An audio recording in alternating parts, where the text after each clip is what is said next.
Single dad security guard saved the company from a cyber attack. What the CEO said was unthinkable. This port shouldn't be open. Ethan Cole stared at the flickering terminal screen in the dim glow of the server room. The fan hummed louder than usual. A chill climbed up his spine, not from the cold, but from instinct, the kind that never dulled even after years away from the field. He stepped back, wiped his palms on his faded security uniform, and looked around the sterile hallway of Hardcore Technologies headquarters. Clean. Too clean. No IT staff, no movement. Just him, fluorescent lights, and a port that should have been silent. He leaned into his radio. Cole, Sector 4, found an anomaly in Server 3, requesting callback. Silence. He tried again. Ops come in, still nothing. Dead radio. Ethan turned back to the terminal. Port 80 was active, pulsing like a heartbeat. Not standard at this hour, especially not on this air-gapped node.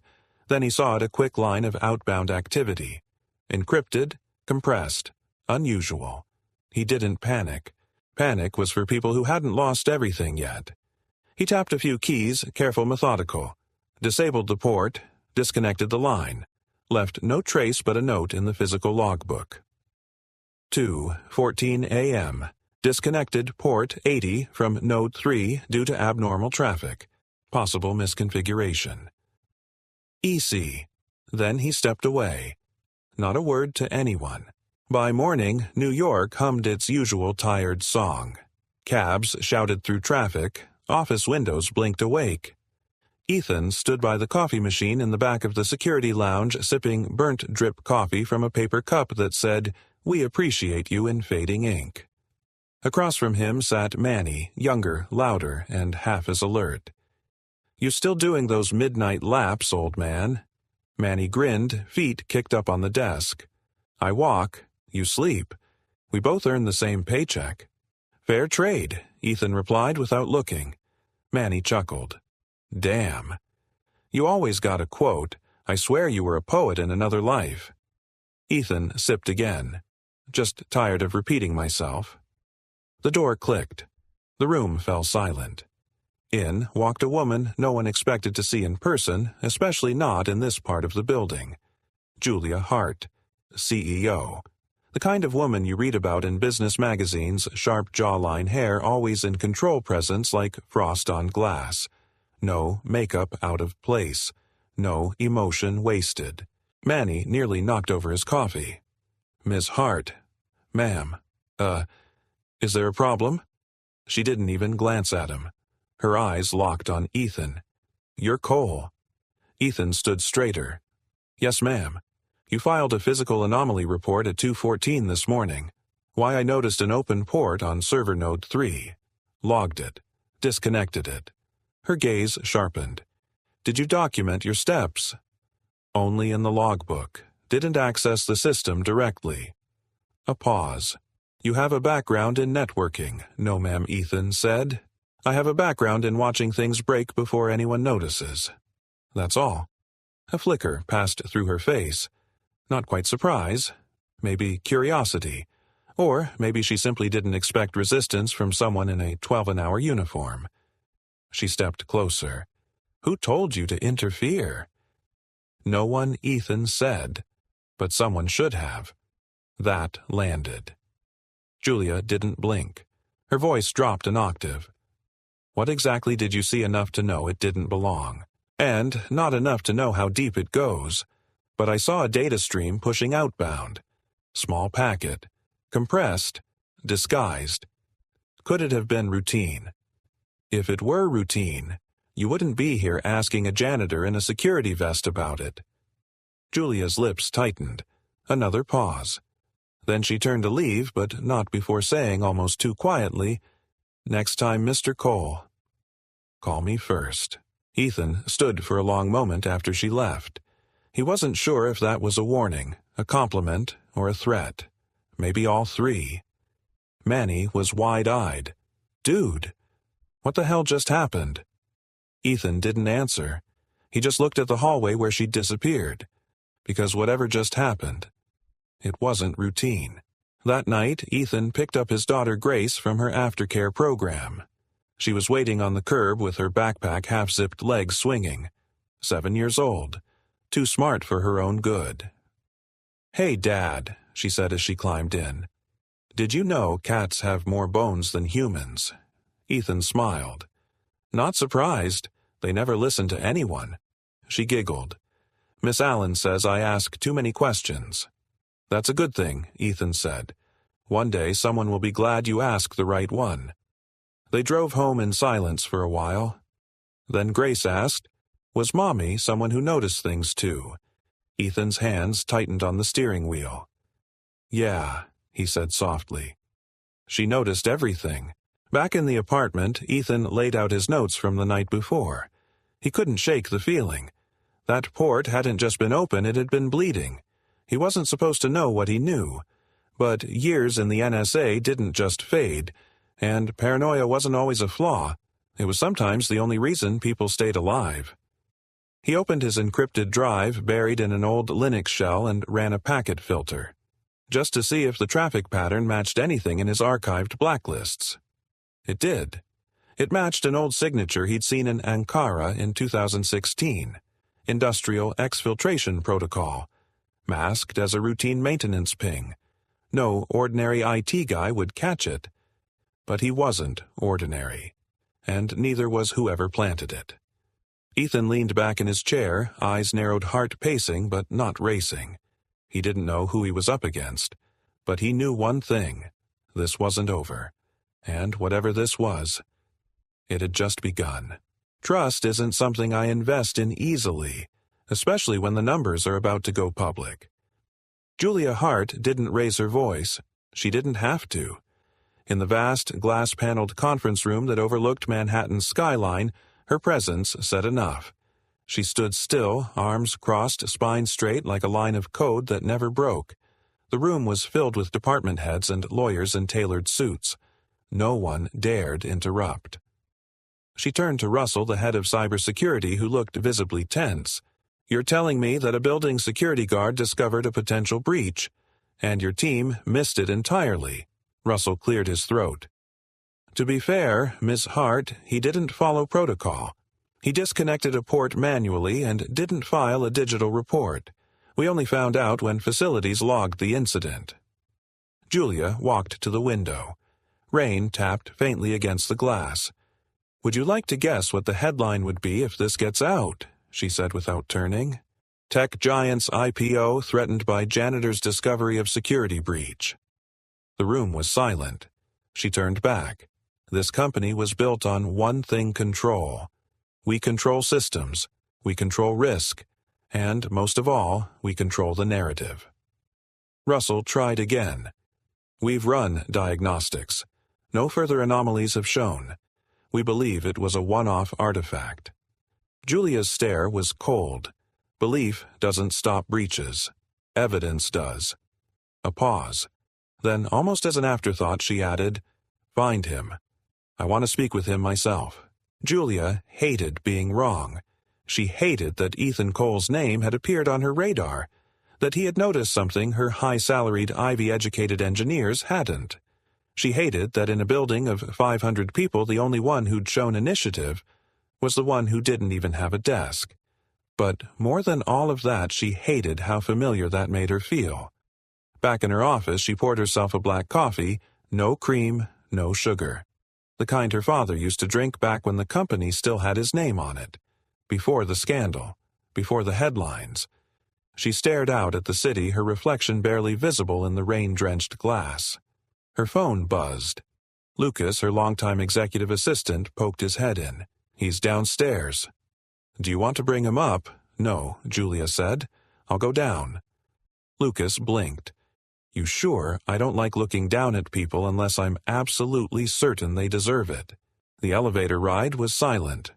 When the doors opened into the security lounge, she stepped out like a ghost in a glass cathedral. Ethan was seated reading a paperback copy of Zen and the Art of Motorcycle Maintenance. He looked up, not startled, just aware. She noted that. "Mr. Cole," she said. He stood. "Ms. Hart." You read philosophy. I read anything that reminds me not everything needs fixing with a wrench. She allowed the corner of her lip to twitch almost a smile. May I? He gestured to the empty chair. It's your building. She sat, crossed her legs, leaned in. Do you always act without permission? Ethan met her eyes. Only when silence costs more than the trouble it causes. Interesting philosophy, she said. Tell me what you saw. No embellishments, just the facts. Ethan laid it out, the unusual port, the outbound packet, the compressed format, the traffic pattern that didn't belong.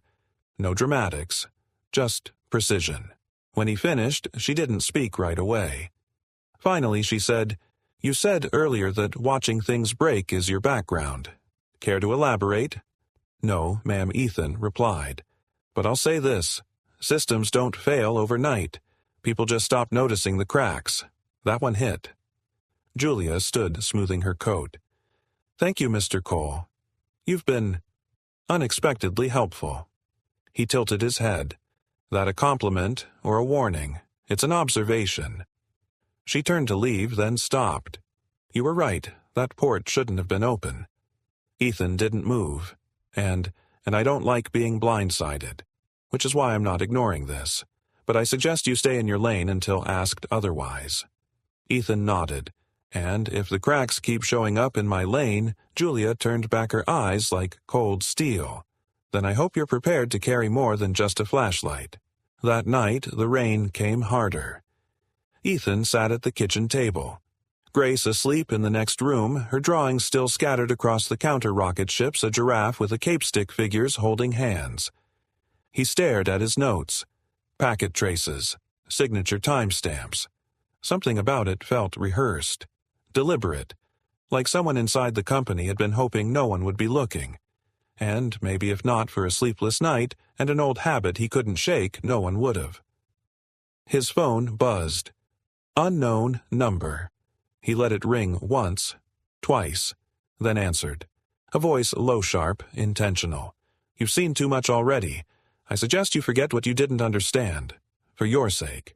And your daughter's. Click. Ethan sat still for a long moment. Then slowly, with frightening clarity, he whispered aloud. They just made this personal. The letter had yellowed with time, but Ethan kept it in the back of his sock drawer, folded, frayed at the edges, fragile like a prayer half answered. We're sorry for your loss, Mr. Cole.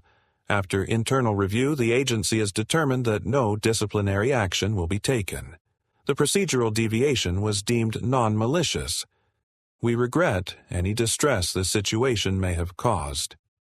He read it again that morning after the call. It still rang as hollow as the day he first held it. He folded it back with care, slipped it into its envelope, and tucked it away like old grief. Down the hallway, Grace was humming while brushing her teeth some silly song about flamingos. Innocent, unaware, unscarred. He wanted to keep it that way. By noon, Ethan was sitting on a bench outside a free clinic thumbing through his daughter's insurance portal on his old phone. There it was. Medical history updated. Mild cardiac murmur. Unverified. His brows drew together. Grace had no cardiac issue. None.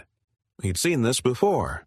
Once, long ago, when he flagged a similar alteration on a patient at the NSA's partner contractor hospital, they told him it was a clerical error. 3 weeks later, a woman died on an operating table because a medication was contraindicated for a condition she didn't actually have. That woman was his wife. The next stop was the public library. Not because he needed books, but because it was the only place he trusted to run searches without being traced. VPN. Encrypted queries. Public terminals. The results came in slow but steady. There was a match. The outbound packet he'd blocked it didn't just mirror data structures.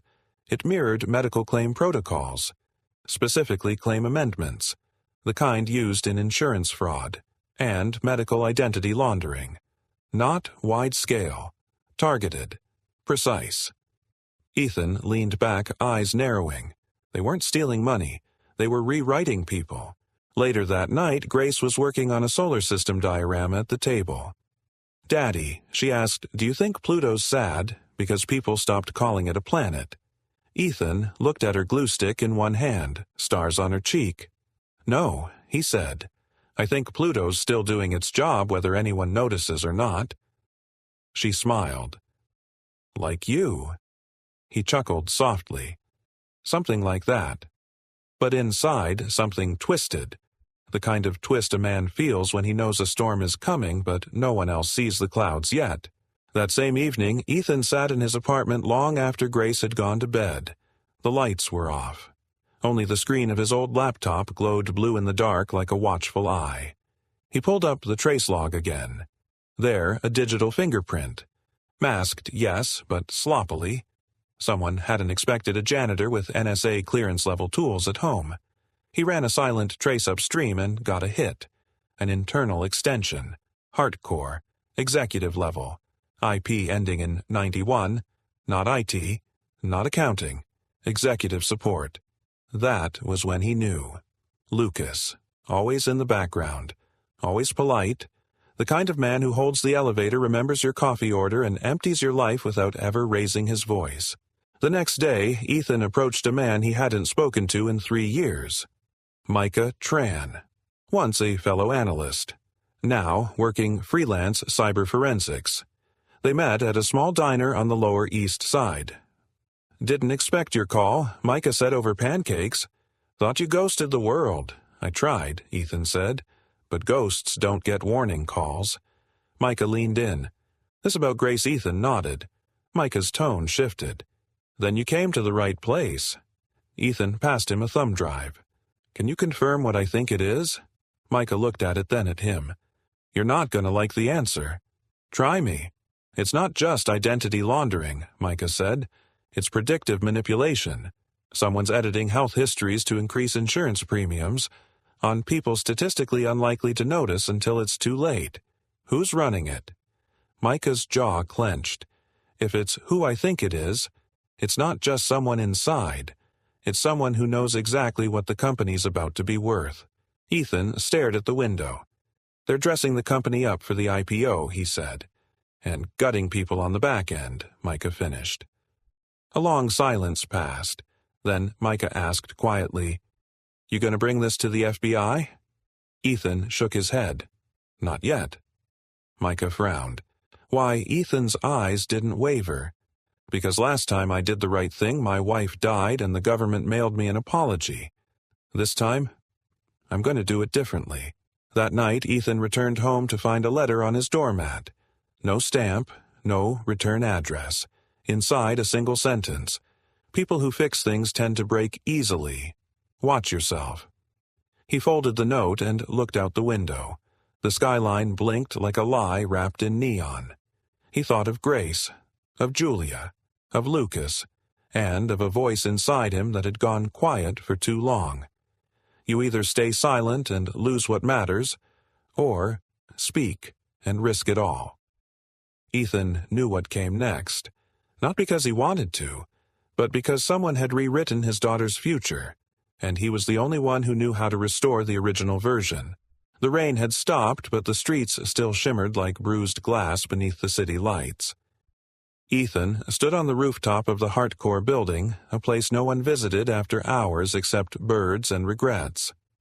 In one hand he held a notebook filled with scribbled timestamps and IP traces. In the other, an old audio recorder from his NSA days, worn but precise. Below him, the world moved as if nothing was wrong. That was the dangerous part. Evil rarely screams. It whispers. By 3:27 a.m., he was in the sub-basement again, an area few employees even knew existed. Old wiring, rusted conduit, a perfect place to bury secrets.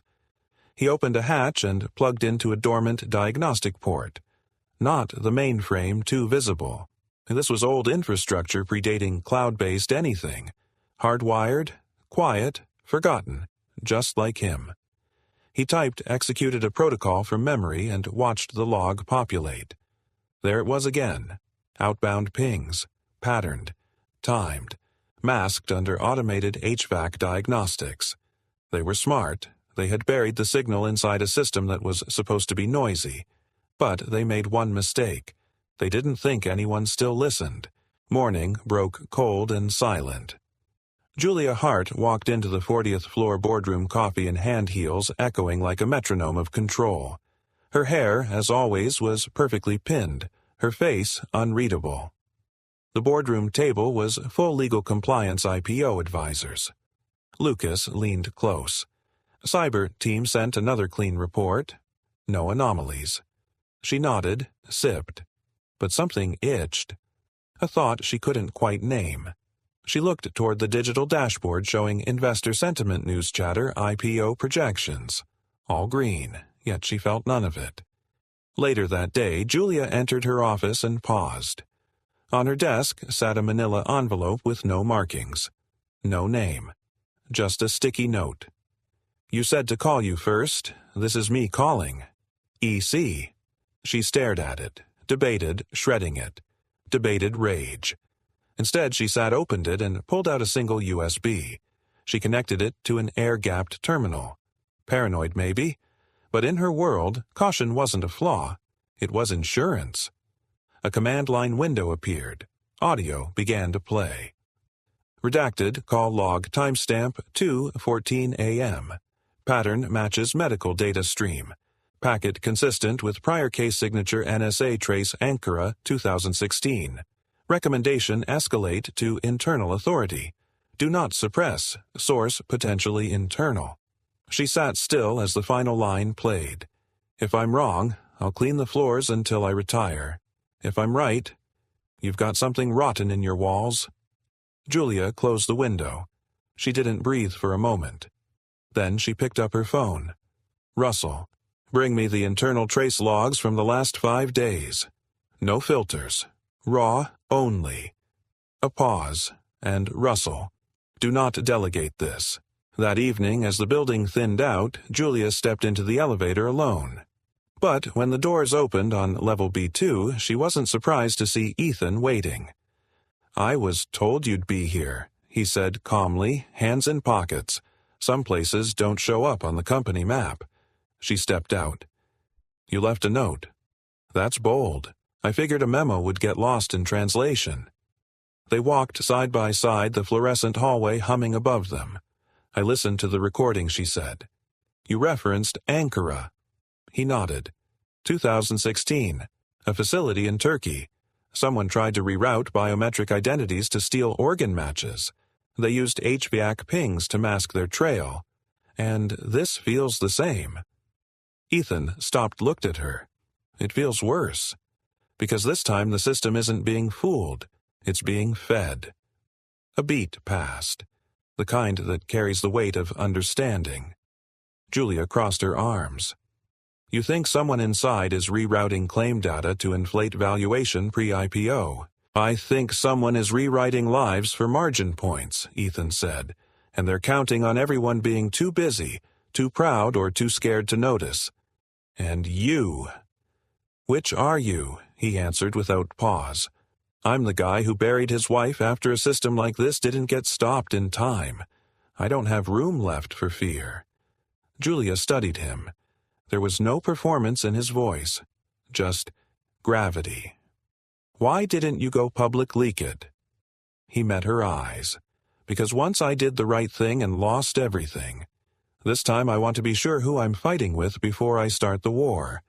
She looked away, then said almost to herself, "Sometimes what we build to protect us ends up protecting what's broken." Later, back in her office, Julia stared at the Hardcore logo on her glass wall, clean white modern, but she saw it now for what it might be, a mask. Lucas entered without knocking. "You wanted the trace logs." She nodded. "Put them on the secure drive." "And Lucas?" He turned. She paused, watching him carefully. Double-check the timestamps. Any gaps, any anomalies. Lucas's smile was polite, measured. "I already did, Julia. Everything's clean." Then he left, and something in her blood ran cold. Down in the sub-basement, Ethan listened to the recording again, but this time he filtered for background frequencies. A faint double-tap click followed by a humming pattern. It wasn't part of the server. It was someone's keystrokes. Encrypted commands. Remote execution.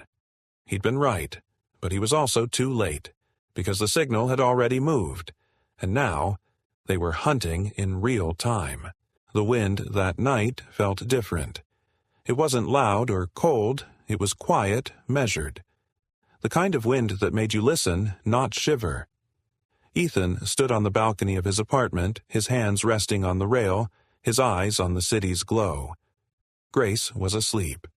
The stars above were blurred by city haze, but one glimmered through. He wasn't sure what bothered him more, the encrypted keystrokes buried in the HVAC logs or Lucas's smile when Julia asked about the timestamps. Everything's clean. Clean was often code for already swept. The next morning, Ethan arrived at Hardcore early. Too early. The guards nodded without speaking. They knew him, quiet, reliable, invisible. Just another man who walked the hallways when everyone else was still asleep. But today, Ethan wasn't here to sweep floors. He took the back elevator to B2, the sub-basement, and slipped into a side panel he had unlocked the night before. Behind it, a small terminal node tied directly to the archival backup systems. Outdated, untouched, perfect. He ran the trace log again. This time he went deeper packet layer, metadata, internal command paths, command origin device HRT-EX91, registered user Lucas H. Wallace. There it was, unmistakable. He exhaled. You always expect betrayal to feel loud, he thought. But it's the quiet that breaks you.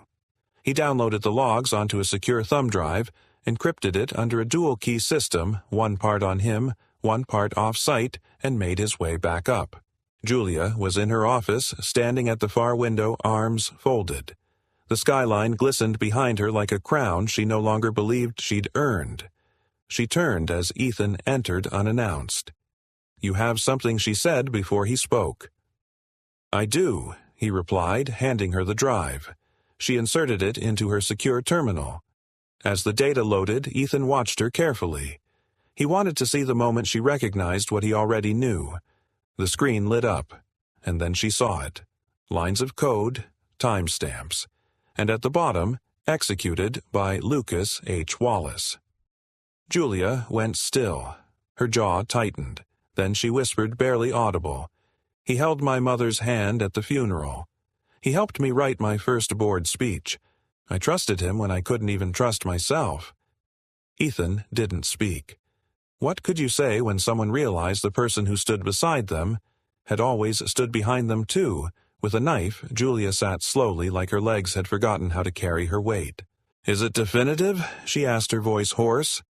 "Yes," Ethan said. "It's him." That evening, Julia asked Lucas to stay late. The boardroom was empty. Just the two of them.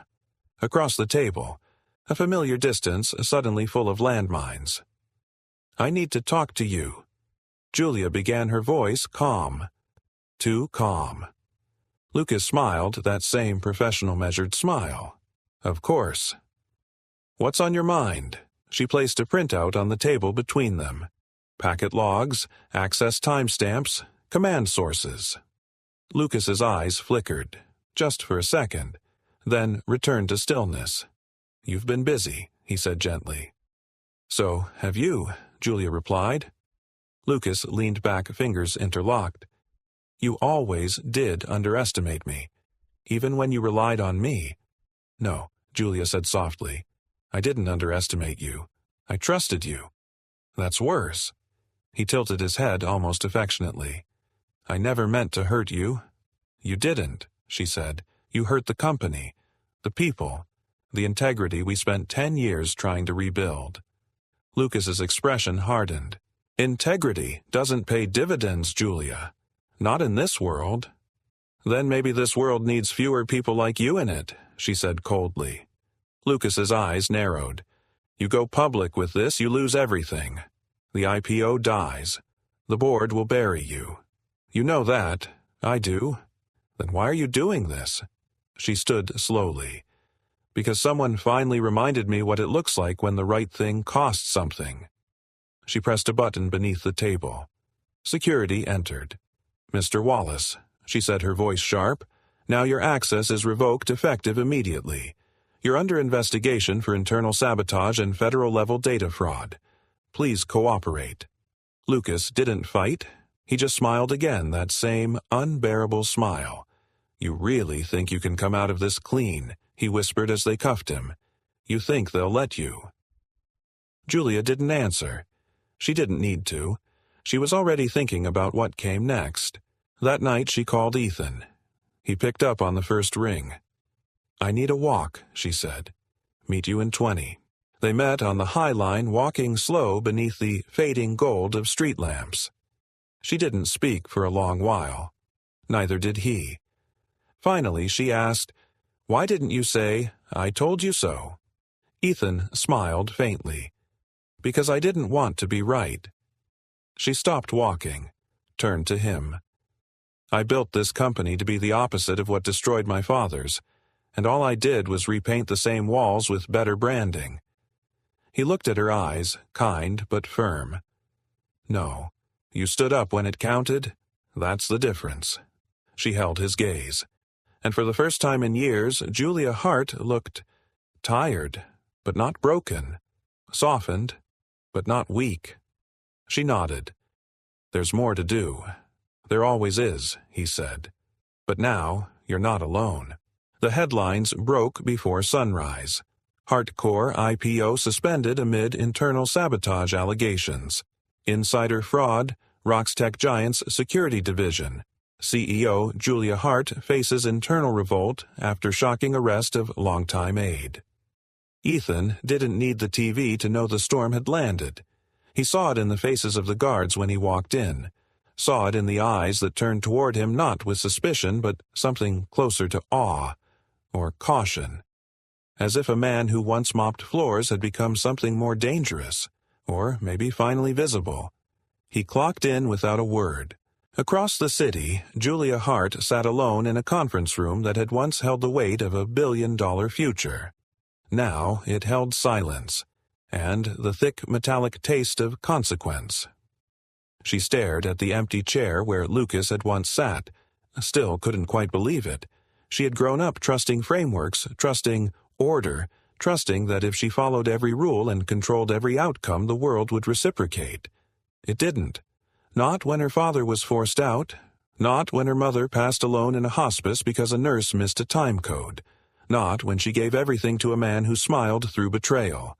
Now, all she had left was clarity, and a name she hadn't stopped thinking about since last night. By noon, she was standing outside Ethan Cole's door. The apartment was small, tucked into a second-floor walk-up with a squeaky banister and peeling paint. A place that said, "We get by." Ethan opened the door eyes unsurprised. "I figured you'd come," he said, stepping aside. She entered, slowly taking in the space. Neat, simple, lived in. On the wall, Grace's crayon drawings, rocket ships, stars a picture of her and her dad hand in hand. Julia stared at it for a long time. "She drew that the night you called," Ethan said it was for when I finally looked up again. Julia nodded, swallowing something that wasn't coffee. "I came here," she said softly, "because I needed to understand something." He waited. She turned to face him. "How do you survive a system that breaks you without becoming like it?" Ethan didn't answer right away. Then he walked to a drawer, pulled out a folded letter, and handed it to her. She opened it. Read the cold, bureaucratic apology for the death of his wife. Her hand trembled. Her eyes did not. Ethan said quietly, "I didn't survive it. Not really. I just kept walking until something mattered more than what I'd lost." He looked toward the bedroom where Grace slept. "She's my proof that the world's still worth protecting, even when it's broken." Julia sat at his kitchen table, the letter still in her hand. "I spent years designing systems to protect data," she said, "but I never asked who was protecting the people behind it." "That's where you went wrong," Ethan said. "You tried to protect everything but yourself."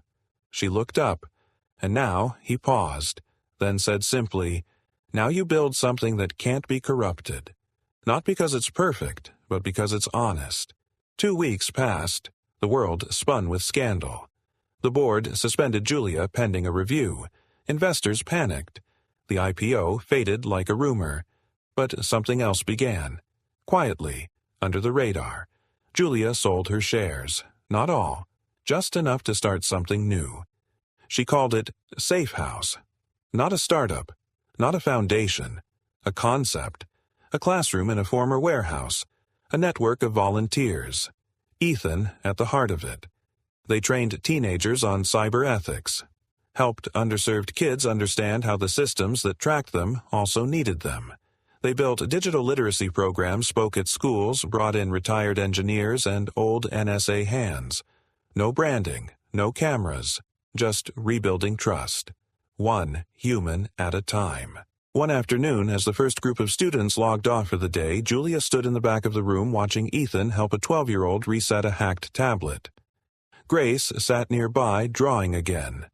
This time, it was a big red shield with the word Dad in the middle. Julia smiled. Ethan walked over. "You stayed," he said. "I wanted to see the end of the lesson. You're a little overdressed for this neighborhood." She smirked. "Some habits die harder than others." He nodded toward the kids. "They don't need polish. They need someone who sees them." She grew quiet. Then, "You know what scares me most?" Ethan raised an eyebrow. "That if this works," she said, "it still won't fix what I broke." Ethan looked at her for a long time, then said, "It's not about fixing what's broken. It's about proving something better can be built where it fell." Julia blinked. Once, then nodded. Later that night, when she returned to her car, she found a note on her dashboard. From Grace. "Thank you for not giving up on my dad. He didn't know he was still someone worth showing up for." Beneath it, a single crayon heart. Julia closed her eyes, the paper trembling slightly in her hands, and for the first time in years, she cried.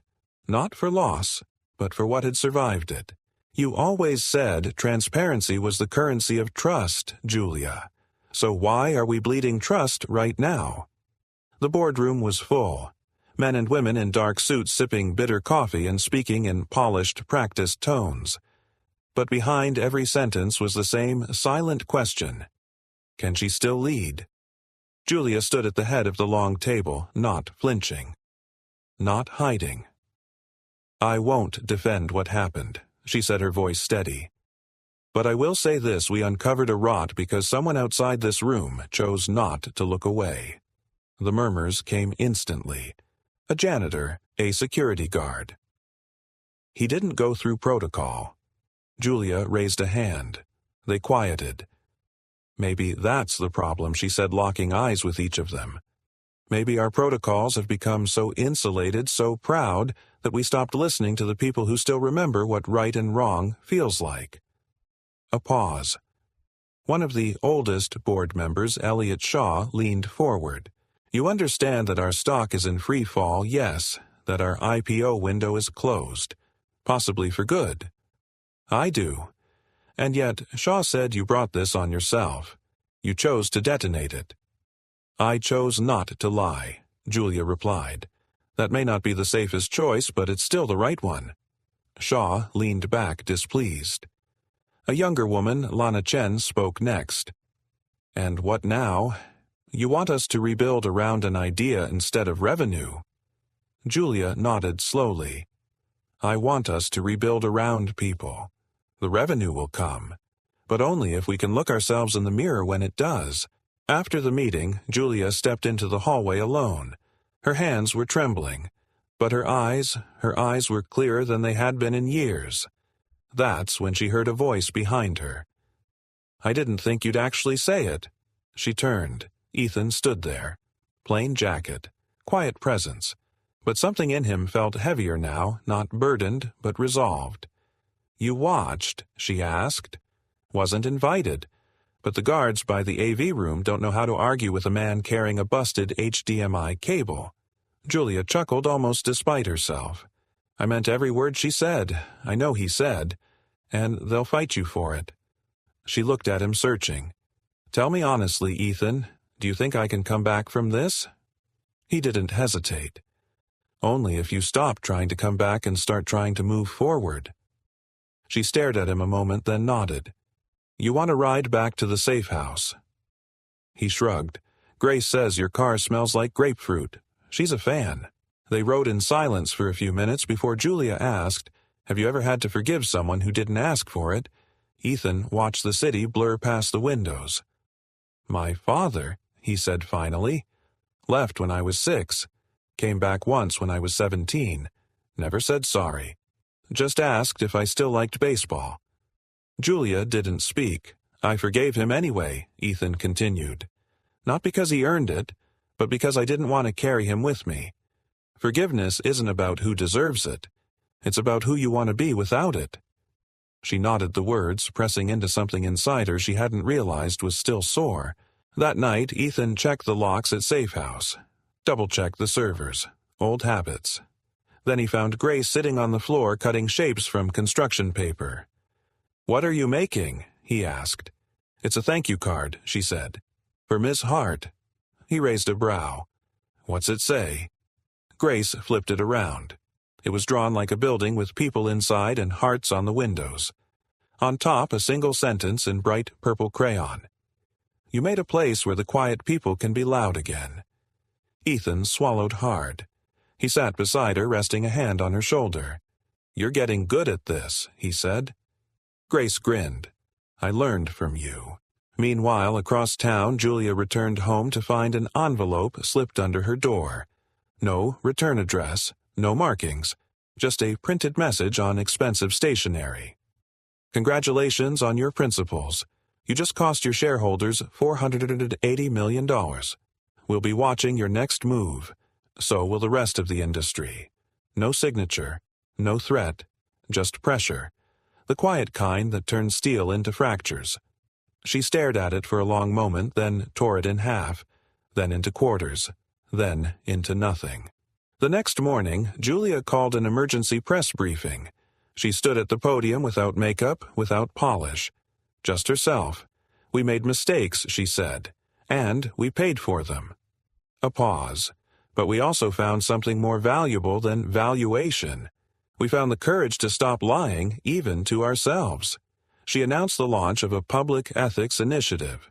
She named Ethan Cole publicly for the first time, not as a whistleblower, but as a builder.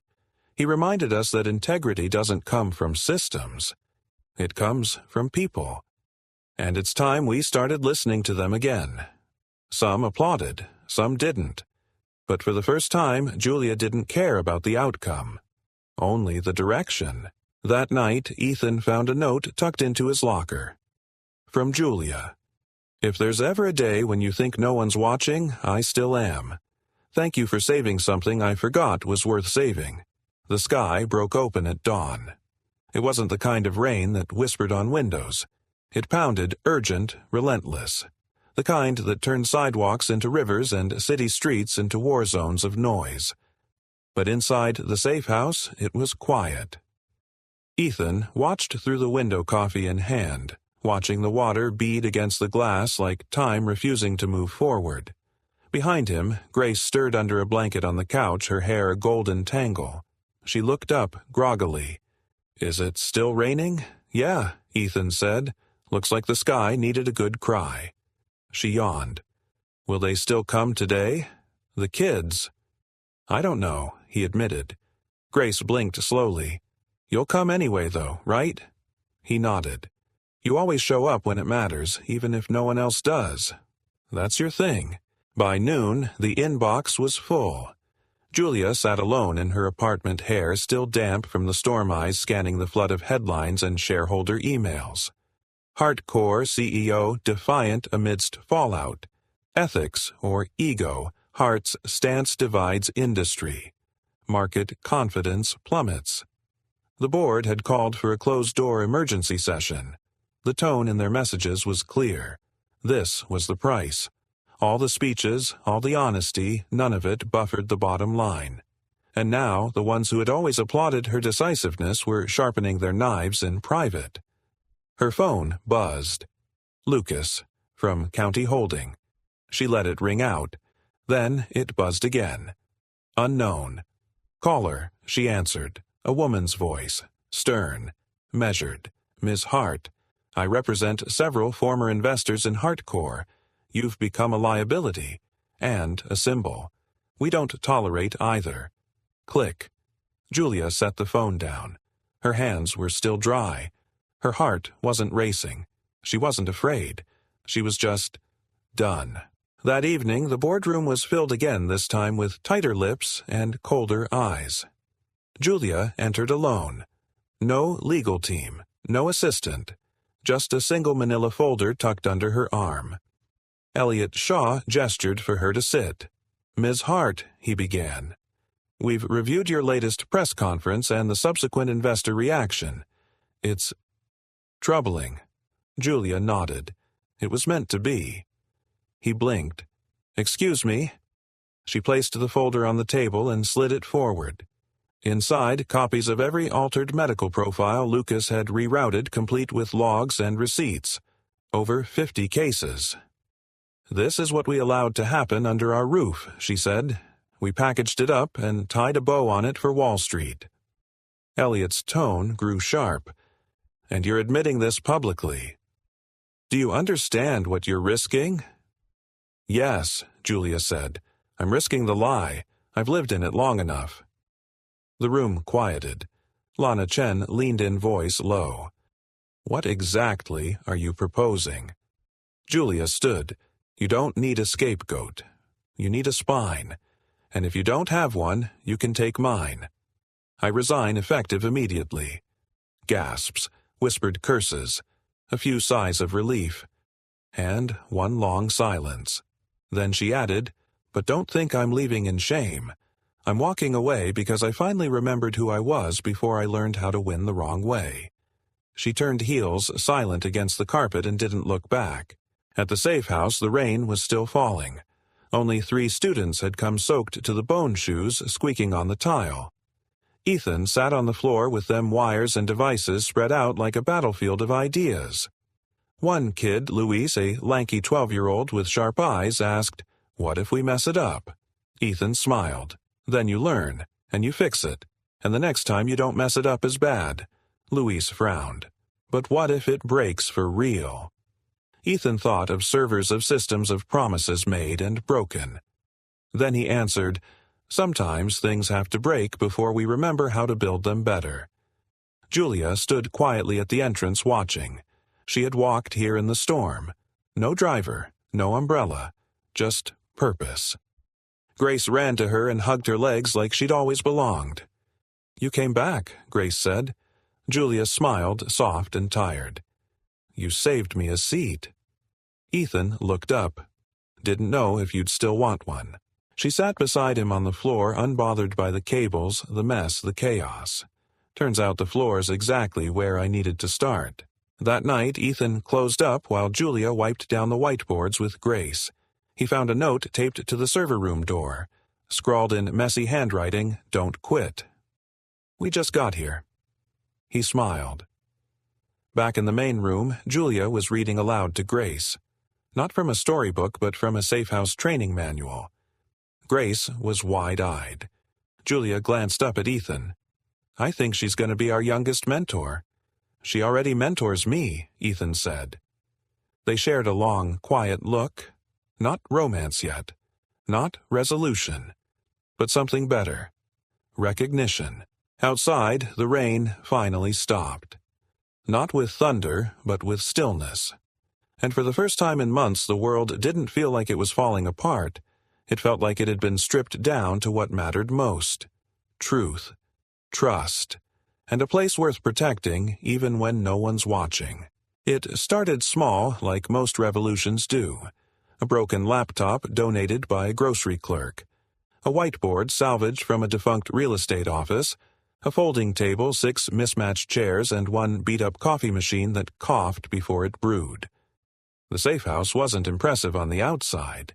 It was tucked between a laundromat and a pawn shop, its sign hand-painted by a 15-year-old with a dream and shaky hands.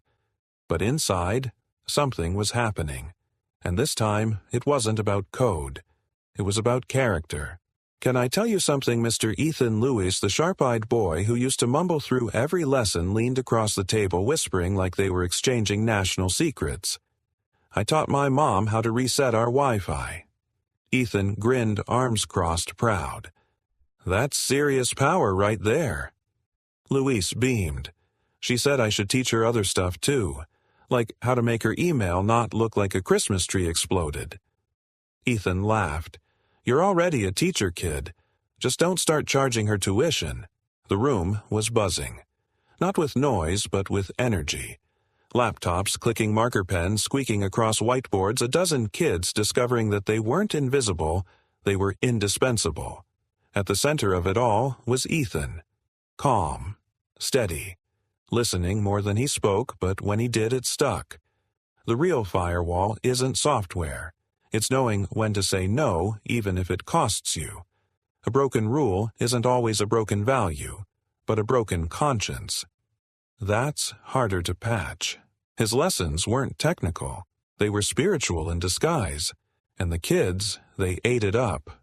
Across the room, Julia stood watching, clipboard in hand, though she hadn't written anything in 20 minutes. She was too caught up in the sight of it all. This wasn't a corporate mission statement. It was redemption, painted in human colors. She walked over to Ethan between sessions. You've built something good, she said. He looked around. We built it. She paused, then said quietly, No. I helped fund it. You lit the match. He met her gaze, and for the first time there was no tension between them. Only truth. That evening the door creaked open just before closing time. An older man stepped in, graying beard, oil-stained hands, eyes cautious but kind. I heard you all teach people who don't know where to start, he said. That's still true, if the people are pushing 60. Ethan nodded. If you're breathing, you're not too late. The man exhaled like someone who'd been holding his breath for decades. Julia stood behind Ethan, smiling softly.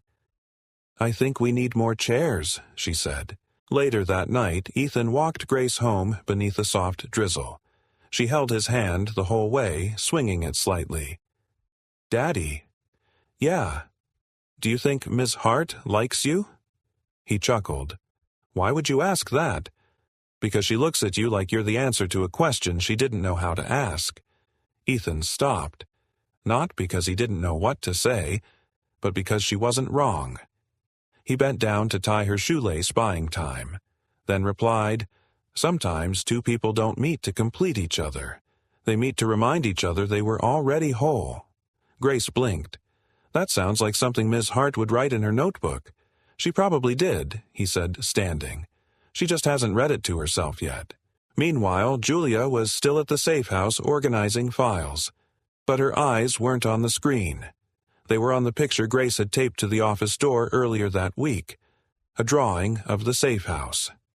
Ethan, standing outside, arms crossed. Grace waving. And Julia in the window, smiling. Beneath it, in big block letters, some people build castles. Others build shelters. She ran her hand over the drawing, fingers trembling just a little. Then she opened her journal and wrote, I spent half my life trying to build something big enough to matter. But now I wonder if the better question was, who do I want to be when it all gets small? The next morning, the safe house had double the kids. A retired engineer showed up with a stack of Raspberry Pi kits. A local bakery sent free pastries. A news crew asked to do a feature. Julia declined. This isn't for cameras, she said. It's for kids who stopped believing someone was watching. But someone was watching. Ethan knew it. He saw it in the way the shyest girl now volunteered to explain phishing scams. In the way Louise sat straighter when Julia entered the room. In the way Grace handed out hand-labeled name tags to every newcomer like they were VIPs at a tech summit. The world hadn't changed, but something inside it had caught fire. That night, as they cleaned up, Ethan leaned against the doorframe while Julia stacked chairs. You know, he said, for someone who used to run a billion-dollar company, you stack a mean folding chair. Julia smirked. Turns out humility's a muscle. He stepped closer. Does it hurt? She looked at him, searching. losing it all. "No," she said. "It hurts more to realize how little it ever mattered." A beat, then he asked quietly, and now she shrugged. "Now I'm learning to count differently." Outside, the sign flickered briefly. "Safe House" in hand-painted letters. And in that fragile light, two people stood in a room full of mismatched chairs, broken computers, and kids who didn't know they were about to rewrite the world. Together. It was Grace who found the envelope first. It had been slipped under the safe house door sometime during the night plane, white and sealed with a piece of red tape. No return address, no handwriting, just one word written in neat block letters. "Ethan." She handed it to him as he poured his morning coffee, eyes still heavy from sleep and too many late nights fixing firewalls and broken tablet screens. "You got a secret admirer?" she asked playfully. "Doubt it," he said, opening it carefully. Inside was a single sheet of paper, a line of code. Simple, elegant, encrypted. But Ethan recognized the pattern. It was his own one he had written in another life, a personal encryption signature he'd once embedded in a diagnostic shell while working under clearance. Someone had used it, someone inside the safe house, or close to it. He looked up at Grace, her wide eyes watching him. "You okay, Dad?" He smiled faintly. "Yeah, just surprised." She tilted her head. "Surprises can be good. That's what Miss Hart says." He nodded, though he wasn't sure this was the kind of surprise she meant. Later that day, Ethan pulled Julia aside during a break in the lesson schedule. The kids were in the back room giggling over password puzzles. He held up the envelope. "This show up for you, too." Julia glanced at the code. Her brow furrowed. "No, but that encryption signature. It's familiar. It should be," Ethan said. "I wrote it. Years ago. No one else has used it since I left. Any idea who sent it?" Ethan hesitated. "Not yet, but whoever it is, they know exactly who I was before this place." Julia's eyes met his. Maybe that's not a threat. Maybe it's a reminder. He stared at her, uncertain. Then she added softer this time. "You're not hiding anymore, Ethan. Maybe someone's letting you know. It's safe to be seen again." That night, Ethan sat at his kitchen table, old laptop, humming, decrypting the string. He fed the code line through a decoder he hadn't used in nearly a decade. The screen blinked once, then displayed a message. "For every system you protect, there's one you're still building. Trust it." It wasn't a threat. It wasn't even a warning. It was a truth, and it hit harder than anything else could have. Because for the first time since the day he buried his wife, Ethan realized something terrifying. He had stopped building for himself. He had only been fixing, reacting, holding up the walls. But now, someone believed he was ready to design again. The next morning, Julia arrived earlier than usual. She found Ethan on the roof, his sketchpad in hand. She tilted her head. "You sketch?" "Now." He nodded. "Used to. A long time ago." "What is it?" she asked. He turned the pad toward her. It wasn't code, it was architecture. A new safe house, larger, wider, open windows, solar panels, multi-purpose labs, reading nooks, garden rooftops, spaces designed for kids who needed more than knowledge, they needed dignity. Julia studied it for a long time. "You thinking of expanding?" Ethan shrugged. "I'm thinking of planting. Something real. Something that grows after we're gone." She handed the sketch back to him. "That's what legacy should look like.